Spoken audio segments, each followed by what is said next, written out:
Réassurance. Pourquoi j'ai souhaité vous proposer un épisode sur ce thème aujourd'hui ? Tout d'abord, car c'est un thème dont on parle moins, il me semble, sur la scène InsurTech et qui a plus souvent à traiter avec les acteurs de la distribution, les courtiers et agents, ou les porteurs de risques directs que sont les assureurs.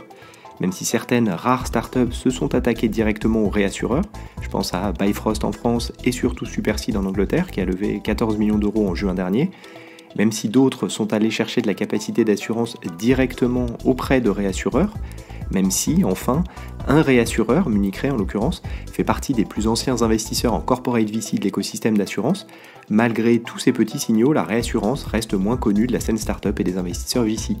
Par ailleurs, l'article paru au tout début de l'année dans le Financial Times m'a interpellé par son titre, évoquant la baisse des coûts de réassurance. Alors que les catastrophes naturelles se multipliaient à travers le monde, on pouvait s'attendre à l'inverse une nouvelle fois.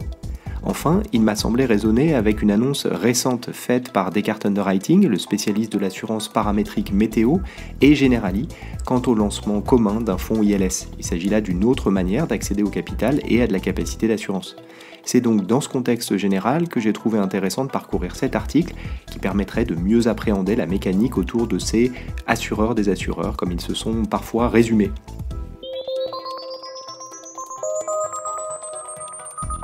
L'article s'intitule « Les coûts de la réassurance diminuent alors que le secteur déploie un capital record ». Il démarre ainsi « La baisse fait suite à 2 années de profits exceptionnels pour les fournisseurs. Le coût de la réassurance des catastrophes naturelles a diminué de 8% à l'échelle mondiale, reflétant l'offre record de capital par les réassureurs selon une étude du courtier en assurance Oden.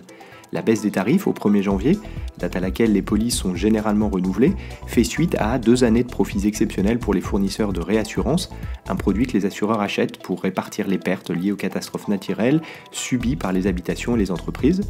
Les experts du secteur ont imputé la hausse des coûts de la réassurance à la crise d'accessibilité à l'assurance à laquelle sont confrontés les propriétaires.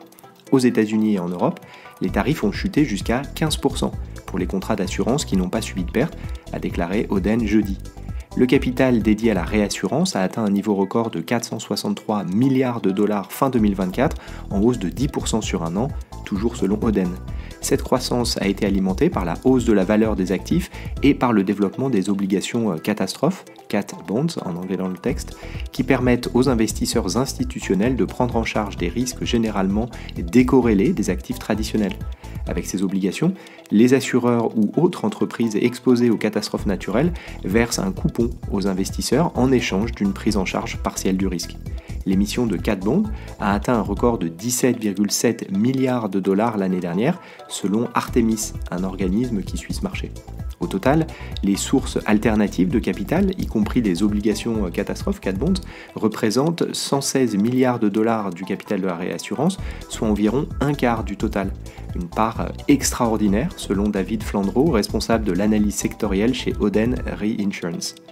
Le résultat net est que nous avons désormais plus de capital dédié que de risques à couvrir, mesuré en prime. C'est pourquoi les tarifs ont légèrement baissé, a déclaré M. Flandreau. Cela signifie pas pour autant que les risques ont diminué, a-t-il ajouté. Les pics et les creux des tarifs ont suivi une tendance haussière, reflétant une perspective globale dans laquelle le monde devient plus risqué. Fin de la citation. Les pertes assurées mondiales liées aux catastrophes naturelles ont atteint environ 136 milliards de dollars en 2024, selon le courtier en réassurance Guy Carpentier, marquant la 5e année consécutive où les pertes dépassent 100 milliards de dollars. Cependant, les assureurs primaires absorbent davantage ces pertes au lieu de les transférer aux réassureurs. La réassurance des biens a connu un grand réajustement en janvier 2023, selon David Dufy, responsable des clients internationaux chez Guy Carpentier, lorsque les prix ont fortement augmenté et que les réassureurs auront négocié les termes et conditions, réduisant la part des risques qu'ils étaient prêts à absorber.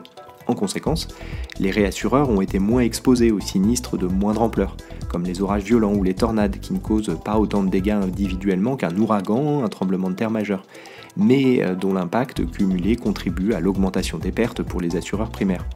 Et parallèlement, bien que les prix de la réassurance se soient assouplis à l'échelle mondiale, les régions ayant subi des pertes importantes en raison de phénomènes météorologiques extrêmes ont enregistré des hausses tarifaires pouvant atteindre 30% pour certains types de couverture, toujours selon Guy Carpentier.